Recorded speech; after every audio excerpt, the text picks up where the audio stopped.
Israel फिलिस्तीन विवाद में हाल ही में एक नई घटना हुई है, जिसको लेकर ये माना जा रहा है कि इस घटना की वजह से ये पूरा विवाद और ज्यादा गंभीर हो सकता है। हाल ही में फिलिस्तीन के एक संगठन हमास ने इजराइल पर हमला कर दिया है। ऐसा बताया जा रहा है कि हमास ने एक बार में 5,000 फायरिंग की, जिसे इस पूरे घटनाक्रम को इजराइल फिलिस्तीन विवाद के इतिहास में अब तक के सबसे बड़े हमले के तौर पर देखा जा रहा है। तो आज इस वीडियो में हम इसी विषय पर बात करेंगे कि आखिर इस पूरे विवाद का इतिहास क्या रहा है, हमास ने इसी पूरे समय को हमले के लिए क्यों चुना, हमास के लिए हमला करना क्यों इम्पोर्टेंट हो गया था। हमास की बात करें तो हमास मुख्य तौर पर फिलिस्तीन की स्वतंत्रता के लिए लड़ाई लड़ रहा है और तमाम पश्चिमी देश, इसके अलावा दुनिया के बहुत सारे देश हमास को एक आतंकवादी संगठन के तौर पर देखते हैं। तो आज इस वीडियो में हम इसी विषय पर बात करेंगे। मेरा नाम है अक्षय और आपका स्वागत है दृष्टि आईएएस की इस नई वीडियो में। चलिए वीडियो की शुरुआत करते हैं और सबसे पहले वीडियो की रूपरेखा को समझ लेते हैं। तो वीडियो में सबसे पहले हमने न्यूज़ यानी कि खबर की बात कर ली। अब खबर को जानने के बाद ये जो इजराइल और फिलिस्तीन है, इनकी जो ज्योग्राफी है, एक बार इनकी ज्योग्राफी को भी देख लेंगे कि ये कहाँ पर मौजूद है, क्योंकि इंटरनेशनल रिलेशंस का जो पूरा विषय है उस विषय को लेकर ज्योग्राफी के बहुत सवाल आ सकते हैं, लोकेशन को लेकर सवाल आ सकते हैं। सबसे पहले इसको देखेंगे। इसके अलावा इजराइल फिलिस्तीन विवाद का इतिहास क्या रहा है, इसके इतिहास पर बात करेंगे। इसके अलावा हमास ने अभी हमला क्यों किया है, उसके पीछे के क्या कारण है, उन कारणों पर भी बात करेंगे। और अंत में एक सवाल पर भी चर्चा होगी। सवाल जो होगा वो प्रीलिम्स का होगा और आप कमेंट बॉक्स में सवाल का जवाब दे सकते हैं। इसके अलावा ये जो पूरा विषय है मुख्य तौर पर सामान्य अध्ययन प्रश्न पत्र 2 से जुड़ा हुआ है और आप इसे अंतर्राष्ट्रीय संबंध जैसे खंडों से जोड़कर देख सकते हैं। तो चलिए वीडियो की शुरुआत करते हैं और सबसे पहले इन दोनों देशों की एक बार ज्योग्राफी को समझ लेते हैं। तो यहाँ पर अगर आप इनके नक्शे को देखेंगे तो इस नक्शे में आपको यहाँ पर इजराइल दिखाई देगा। इजराइल के इस ओर आप अगर आप देखेंगे तो यहाँ पर आपको जॉर्डन दिखाई देगा। इजराइल के आप थोड़ा साउथ में जाएंगे, इजिप्ट दिखाई देगा। यहाँ पर लेबनान मौजूद है और यहाँ पर है सीरिया। और ये है इजराइल का नक्शा। अब इजराइल के नक्शे में आप छोटे छोटे पैचेस देखेंगे, वो पैचेस जो है वो फिलिस्तीन के हैं। ये वाला एरिया अगर आप देखेंगे तो इस एरिया को हम मुख्य तौर पर वेस्ट बैंक के नाम से जानते हैं और वेस्ट बैंक मुख्य तौर पर फिलिस्तीन के पास आता है, लेकिन इसका बहुत सारा हिस्सा है जिस पर वर्तमान समय में इजराइल का भी कब्जा है। इसके अलावा थोड़ा आप मेडिटेरेनियन सी की तरफ जाएंगे तो यहाँ पर आपको गाजा पट्टी देखने को मिलेगी। ये गाजा पट्टी जो है ये इजराइल और फिलिस्तीन के विवाद का एक प्रमुख बिंदु है। इसके अलावा अगर आप वेस्ट बैंक में जाएंगे तो यहाँ पर सेंटर में आपको जेरूसलम देखने को मिलेगा और जेरूसलम इस पूरे विवाद का केंद्र बिंदु है, जहां से विवाद की शुरुआत होती है।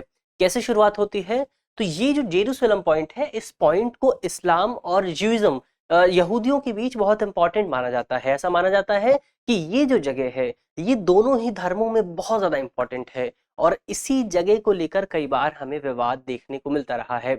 और ये जो फिलिस्तीन और इजराइल है ये दोनों ही जेरूसलम को अपनी राजधानी के तौर पर नामित करते हैं। तो यहीं से विवाद की शुरुआत होती है। एक बार हमने इसकी ज्योग्राफी को देख लिया, अब हम आगे बढ़ते हैं और मुख्य तौर पर इस पूरे विवाद की शुरुआत कहाँ से होती है, मॉडर्न टाइम में शुरुआत कहाँ से होती है। ये तो हमने देख लिया कि जो विवाद का केंद्र बिंदु है वो जेरूसलम है, लेकिन विवाद आखिरकार शुरू कहाँ से होता है, एक बार उसको भी देख लेते हैं। तो विवाद की शुरुआत होती है मुख्य तौर पर साल 1917 में, जब ब्रिटेन द्वारा बेल्फोर घोषणा को अपनाया जाता है। क्या होता है इस घोषणा के दौरान, तो इस पूरे डिक्लेरेशन में ब्रिटेन ये कहता है, ब्रिटेन मुख्य तौर पर फिलिस्तीन में यहूदियों के लिए एक घर बनाने, एक निवास स्थान बनाने की बात करता है जेरूसलम के आसपास, उसका समर्थन करता है। ये 1917 में होता है और 1918 में क्या होता है, 1918 में फर्स्ट वर्ल्ड वॉर समाप्त हो जाता है और फर्स्ट वर्ल्ड वॉर की समाप्ति के साथ ऑटोमन जो अंपायर था वो हार जाता है। ब्रिटेन एक विजयी साम्राज्य के तौर पर बाहर निकलता है और ये जो फिलिस्तीन वाला एरिया था ये उस समय ऑटोमन साम्राज्य के पास था। इसके बाद जब ऑटोमन साम्राज्य हार जाता है तो ये वाला एरिया ब्रिटेन के पास आ जाता है और ब्रिटेन अपनी इस योजना के साथ आगे बढ़ता है, यानी कि ब्रिटेन यहाँ पर यहूदियों के लिए एक घर बनाने शुरू कर देता है। अगर उस समय के कंपोजिशन की बात करें तो उस समय क्योंकि ये पूरा एरिया जो था वो ऑटोमन साम्राज्य के अंतर्गत आता था, तो यहाँ की अगर डेमोग्राफी की बात करें तो उस समय यहाँ पर अरबों की संख्या बहुत ज्यादा थी और यहूदियों की संख्या बहुत कम थी। लेकिन धीरे धीरे ये कंपोजिशन चेंज होने लगती है।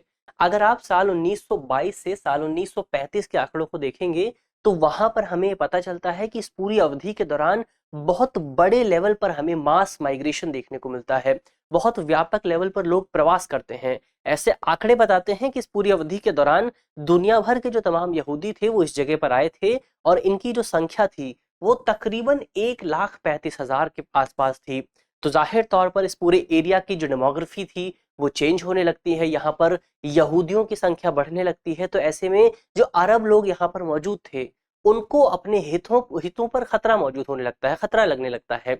अब क्योंकि यहाँ पर दो समुदाय हैं तो जाहिर तौर पर उनके बीच टकराव भी होगा। तो संघर्ष की भी शुरुआत होती है, कई वॉर्स लड़े जाते हैं। लगातार इस पूरे युद्ध में कई लोगों की जान भी जाती है। और इसके बाद आता है साल 1948। अब साल 1948 में यहाँ पर सबसे विशेष बात यह है कि 1948 से पहले इस पूरे क्षेत्र में, जिसको हम पहले फिलिस्तीन के नाम से जानते थे, वहां पर ब्रिटेन की सेना मौजूद थी। लेकिन साल 1948 में ब्रिटेन को ये लगने लगता है कि ब्रिटेन अब इस पूरी समस्या का समाधान नहीं खोज पाएगा। ब्रिटेन यहूदियों और अरबों के बीच जो है मेलझोल नहीं करा सकता। तो ब्रिटेन इस पूरी जगह से अपनी सेना को वापस बुला लेता है और इस पूरे विवाद को, उस समय जो यूएन था, यूनाइटेड नेशन था, वो नया नया बना था, तो वहां पर इस विवाद को ट्रांसफर कर दिया जाता है। ये जो पूरा विवाद है यूएन के पास पहुंच जाता है। तो यहाँ पर विवाद यूएन के पास पहुंच गया। अब यूएन जो था वो इस विवाद को सुलझाने की कोशिश करता है और इसको लेकर पार्टीशन प्लान लेकर आता है, विभाजन योजना पेश की जाती है। अब विभाजन योजना ये थी कि ये जो पूरा फिलिस्तीन वाला इलाका है इसको दो हिस्सों में डिवाइड कर दिया जाएगा। एक हिस्से में अरब के लोग रहेंगे, एक हिस्से में इस्लामिक लोग रहेंगे और दूसरे हिस्से में यहूदी रह सकते हैं। अब यहूदियों को तो ये पूरी योजना मंजूर थी, वो इस पूरी योजना से इत्तेफाक रखते थे।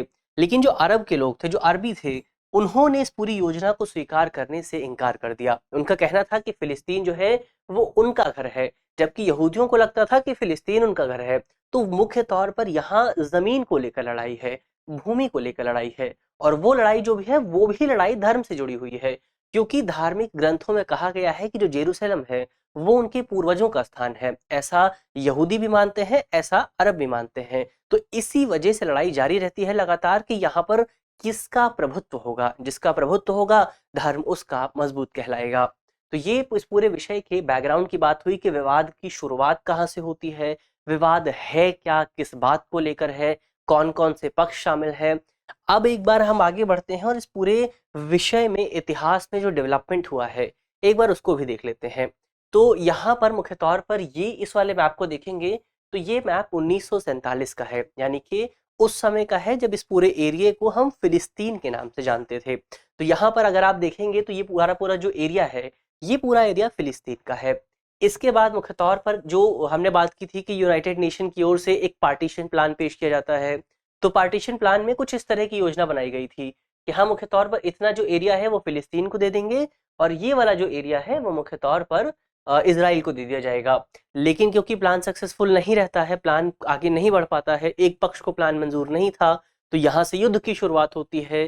जो तमाम अरब देश थे, इजिप्ट हो गया, दूसरे तरह जो दूसरे देश थे, ईरान हो गया, सऊदी अरब हो गया, वो इजराइल के साथ युद्ध लड़ते हैं और युद्ध में मुख्य तौर पर इजराइल विजयी होकर निकलता है और इस युद्ध की वजह से इजराइल फिलिस्तीन के बहुत सारे हिस्सों पर कब्जा कर लेता है। तो धीरे धीरे आप देखेंगे इजराइल का जो क्षेत्र है वो बढ़ता जा रहा है और साल 1967 में 6 दिवसीय युद्ध होता है, 6 डे वॉर होता है। और 6 डे वॉर के परिणाम स्वरूप जो इजराइल है वो फिलिस्तीन के बहुत बड़े हिस्से पर कब्जा कर लेता है और वर्तमान समय में इस पूरे एरिया को हम इजराइल के नाम से जानते हैं। तो जैसा कि आपने देखा, पहले इसको हम फिलिस्तीन के नाम से जानते थे और अब इसको हम इजराइल के नाम से जानते हैं। तो यहाँ पर एक्सपेंशन आप देख सकते हैं। हमने इसके इतिहास की बात कर ली। अब यहाँ पर सवाल उठता है कि हमास ने इसी समय पर युद्ध क्यों किया है, ऐसी कौन से समीकरण सामने आए हैं जिन्होंने हमास को हमला करने के लिए प्रेरित किया। उन समीकरणों की बात करते हैं। तो इसमें से सबसे पहला जो कारण है वो ये है कि पिछले कुछ समय में इजराइल और फिलिस्तीन के जो रिश्ते हैं वो लगातार खराब होते जा रहे हैं। उन रिश्तों में लगातार हमें खराबी देखने को मिल रही है। पिछले कई समय से वेस्ट बैंक पर हमने बात की थी कि उस एरिया पे वर्तमान समय में इजराइल का फिलिस्तीन का कब्जा है। वहां पर इजराइल की फोर्सेस द्वारा छापेमारी की जा रही है। इसके अलावा इस छापेमारी की वजह से अभी अभी तक फिलिस्तीन के 300 से ज्यादा लोगों की जान चली गई है। तो लगातार संघर्ष बना हुआ है। इसके अलावा बीते दिनों जो इजराइल की फोर्स है, इजराइल की जो पुलिस है, उसने यरूशलेम में अल अक्सा मस्जिद पर रेड की थी। अब ये जो अल अक्सा मस्जिद है, इस मस्जिद को इस्लाम में तीसरी सबसे इंपॉर्टेंट मस्जिद के तौर पर स्वीकार किया गया है। जो दो दूसरी सबसे इंपॉर्टेंट मस्जिद है वो सऊदी अरब में मौजूद है, और जो तीसरी सबसे इंपॉर्टेंट मस्जिद है वो यरूशलेम में मौजूद है, और यहाँ पर इजराइल की पुलिस की ओर से रेड की गई थी। इसके बाद दोनों पक्षों के बीच जो संघर्ष था वो और ज्यादा गंभीर हो गया था। दोनों पक्षों ने एक दूसरे पर एयर स्ट्राइक भी की थी, और उसकी वजह से भी कई लोगों को अपनी जान गंवानी पड़ी थी। तो कई छोटी छोटी झड़पें भी हुई है, लड़ाइयां भी हुई है इसके अलावा पिछले कुछ समय में। तो इस वजह से फिलिस्तीन के जो नागरिक हैं, जो सिटीजन्स हैं, उनको उनके बीच इजराइल को लेकर बहुत ज्यादा क्रोध मौजूद है, बहुत ज्यादा एंगर मौजूद है। और जो हमास ऑर्गेनाइजेशन है वो उसी एंगर का फायदा उठाना चाहता है। वो उसी एंगर का सहारा लेकर लोगों के बीच अपने वर्चस्व को और ज्यादा स्थापित करना चाहता है। और ये होगा कब? ये होगा तब जब हमास इजराइल पर हमला करेगा। इस वजह से एक तो ये कारण हो सकता है कि हमला किया गया है। दूसरा कारण ये हो सकता है कि वर्तमान समय में इजराइल का जो समाज है, इजराइल की जो सोसाइटी है, वो बहुत ज्यादा डिवाइडेड है, बहुत ज्यादा विभाजित हो गई है। क्यों हो गई है? तो वर्तमान समय में इजराइल में जो गवर्नमेंट है वो राइट विंग गवर्नमेंट है, दक्षिणपंथी सरकार है। और वहां की दक्षिणपंथी सरकार मुख्य तौर पर वहां का जो सिस्टम है, उस सिस्टम को, एडमिनिस्ट्रेशन को इस तरह से चेंज करने की कोशिश कर रही है कि वहां पर सरकार की जो पकड़ है, सरकार का जो स्थान है, उसको और ज्यादा मजबूत किया जा सके। अब क्योंकि इस तरह के रिफॉर्म हो रहे हैं, वहां पर रिफॉर्म किए जा रहे हैं, जुडिशरी में रिफॉर्म हो रहा है। आपने इसको लेकर खबर सुनी होगी कि इजराइल की सरकार इस तरह का कानून लेकर आई है कि वहां की जो जुडिशरी है उसकी पावर को कम कर दिया जाएगा। तो ऐसे में इस पूरी घटना की वजह से इजराइल का जो नागरिक समाज है वो सरकार के खिलाफ विरोध प्रदर्शन कर रहा है, और विद्रोह की भी आशंका जाहिर की जा रही है। सरकार में काम करने वाले भी कई लोग हैं जो कि सरकार के खिलाफ बोल रहे हैं। ऐसा कहा जा रहा है कि इजराइल की जो रिजर्व फोर्स है, जो सेना है, सेना के अंदर भी कई लोग ऐसे हैं जो कि इजराइल की सरकार के खिलाफ खड़े हैं। तो ऐसे में अगर वर्तमान समय में इजराइल इतना कमजोर पड़ा हुआ है तो हमास के लिए बेहतर अवसर था कि वो इजराइल पर हमला कर दे। एक ये भी रीजन हो सकता है कि इजराइल का जो समाज है वो बहुत ज्यादा विभाजित पड़ा हुआ है, और इसी विभाजन का परिणाम है कि हमास ने वर्तमान समय में हमला किया है। तो ये तो दूसरा रीजन हो गया कि इजराइल के समाज में बहुत ज्यादा डिवीजन है। अब इसका तीसरा रीजन ये भी हो सकता है कि यहाँ पर एक जियोपॉलिटिकल एंगल भी मौजूद है। जियोपॉलिटिकल एंगल ये है कि पिछले कुछ सालों में इजराइल और सऊदी अरब के जो संबंध हैं उनमें नॉर्मलाइजेशन देखने को मिला है। संबंध थोड़े बहुत बेहतर हुए हैं। बीते दिनों सऊदी अरब के जो क्राउन प्रिंस थे, उन्होंने एक इंटरव्यू में कहा था कि दोनों देशों के संबंध धीरे धीरे हर रोज सुधर रहे हैं। तो ऐसे में ये एक बड़ी बात हो जाती है, ये एक बड़ी स्टेटमेंट है। और इसी वजह से ये माना जा रहा है कि अगर दोनों देशों के संबंधों में सुधार होता है तो जाहिर तौर पर इसकी वजह से हमास को बहुत ज्यादा हमास पर प्रभाव पड़ेगा, और जो फिलिस्तीन का संघर्ष है वो भी प्रभावित होगा। कैसे प्रभावित होगा? तो जो सऊदी अरब है, हमने पहले भी बात की थी कि सऊदी अरब में इस्लाम की दो सबसे इंपॉर्टेंट मस्जिद मौजूद हैं। तो जाहिर तौर पर सऊदी अरब जो है इस्लाम जगत में बहुत ज्यादा इंपॉर्टेंट माना जाता है। तो ऐसे में अगर इजराइल के साथ सऊदी अरब के संबंध बेहतर हो जाएंगे तो जो दूसरे देश हैं, जो मिडल ईस्ट के इक्वेशंस हैं, जो मिडल ईस्ट की दूसरी इस्लामिक कंट्रीज हैं, वो भी कहीं ना कहीं इजराइल के पक्ष में आ जाएंगी। तो इसकी वजह से फिलिस्तीन के पक्ष में जो लोग खड़े होते हैं वो लोग फिलिस्तीन से दूर हो जाएंगे। तो यहाँ पर हमास को अपनी फंडिंग बंद होने का डर है। ऐसा माना जा रहा है कि कई देश हमास के विरुद्ध ही लड़ सकते हैं। तो ये एक बड़ी बात है जिसकी वजह से हमास ने ये हमला किया है। हमास लगातार लोगों के बीच अपनी जो पहुंच है उसको बढ़ाने की कोशिश कर रहा है ताकि उसकी जो फंडिंग है वो बंद ना हो जाए। तो ये कहीं ना कहीं तीन कारण हो सकते हैं जिन कारणों की वजह से हमास ने इजराइल पर हाल ही में हमला किया है। इस हमले की वजह से अब तक 200 लोग इजराइल के मारे गए हैं और 200 से ज्यादा ही लोग फिलिस्तीन के मारे गए हैं। और कई जानकार कह रहे हैं कि फिलिस्तीन के अभी और लोगों को इस संघर्ष की वजह से अपनी जान गंवानी पड़ सकती है, क्योंकि अभी तक इजराइल की ओर से अपनी पूरी फोर्स के साथ हमला नहीं किया गया है।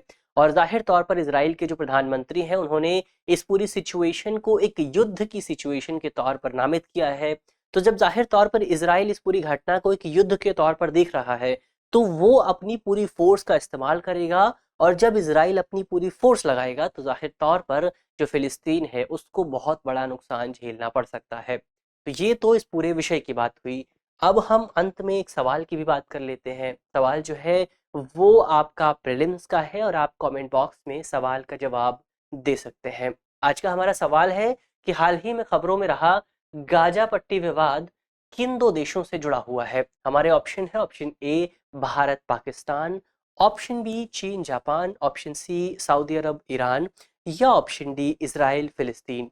तो आप कमेंट बॉक्स में सवाल का जवाब दे सकते हैं। मुझे उम्मीद है कि इस वीडियो में जिन बिंदुओं पर बात की गई है वो आपको समझ में आएंगे, और यदि आपके प्रश्न पत्र में इससे जुड़ा कोई भी सवाल आता है तो आप उस सवाल को आसानी से हल कर सकेंगे। इस तरह की अन्य वीडियो देखने के लिए आप हमारे चैनल को भी सब्सक्राइब कर सकते हैं। इसके अलावा यदि आप इस वीडियो की पीडीएफ चाहते हैं तो इसकी पीडीएफ आपको हमारे टेलीग्राम ग्रुप पर मिलेगी, और टेलीग्राम ग्रुप का जो लिंक है वो वीडियो के डिस्क्रिप्शन में होगा। तो ग्रुप से जुड़ना बिल्कुल भी ना भूलें। यदि आप इस वीडियो के लेकर नई सूचना नहीं जानते हैं तो दोबारा आपको दोहरा देता हूँ, ये जो वीडियो है, जो हमारा इन न्यूज़ प्रोग्राम है, वो आपको रोज 3:30 पर देखने को मिलेगा। पहले ये प्रोग्राम 6 बजे आता था, लेकिन अब इसकी टाइमिंग में कुछ चेंजेस कर दिए गए हैं, तो अब ये प्रोग्राम आपको 3:30 पर रोज देखने को मिल जाएगा। तो प्रोग्राम से जुड़ना बिल्कुल भी ना भूलें। मिलते हैं आपसे अगली वीडियो में, तब तक के लिए धन्यवाद।